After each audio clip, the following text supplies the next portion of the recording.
எவ்வளோ அழகாக இருக்குது பாருங்க.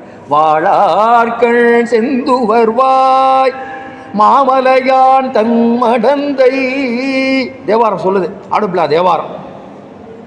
வேளாளர் வள்ளன்மையினால் மிக்கிருக்கும் தான் தோன்றி மாடமே. அழகாக பாடுறாரு ஆழ்வார். ரெண்டு பேர் தான் சொல்கிறாரு. வேதியர்களும் வள்ளலாக இருக்காங்களாம், வேளாளர்களும் வள்ளலாக இருக்காங்களாம். அந்த காலத்தில் கொடுத்து பழகணும். கொடுப்பது இன்பத்தை கொடுக்கும். ஈத்துவக்கும் இன்பம் அறியார்கொள் இறப்பவருக்கு ஈய வைத்தான் இவவருக்கு இன்பம் வைத்தான். அப்பர் சுவாமி தேவாரம் திருவையார். இறப்பவரும் யாசிக்கிறவங்க ஐயா அப்படின்னு கேட்குறாங்க. அவங்களுக்கு தான் கொடுக்கறதுக்கு தான் உன்னை கொடுத்தே வச்சுருக்கான், நீ எடுக்கவே மாட்டேங்கிறியே அப்படிங்கிறார். நீ கொடுக்கலையா உனக்கு அங்கே நரகம் வச்சுருக்கான் அப்படிங்கிறார்.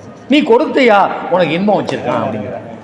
சொல்கிறவர் திருநாவுக்கரசர். நாவுக்கே ரசர் அப்படிங்களா. இறப்பவருக்கு ஈய வைத்தான் ஈபவருக்கு இன்பம் வைத்தான் கரப்பவர் தங்கற்கும் கடுநரகம் வைத்தான். கரப்பவர்னா மறைக்கிறவங்களுக்கு ஒன்றுமே இல்லைங்க, போயிட்டு வாங்க போயிட்டு வாங்க அப்புறம் வாங்க அப்படின்னு சொல்கிறான் பாருங்கள்.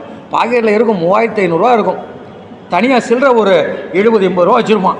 10 ரூபாய்க்கு என்ன பண்ணுவான் யோசிப்பான். ஒரு 10 ரூபாய்க்கு யோசிப்பான். அந்த மாதிரி ஆட்களும் உண்டு. கைகால் நல்லா தானே இருக்குது, உழைச்சி சம்பாதிக்க விடன்னு 10 ரூபா கொடுக்குறதுல அவன் என்ன வீடாக கட்டிட போகிறான் யோசிச்சு பாருங்கள்.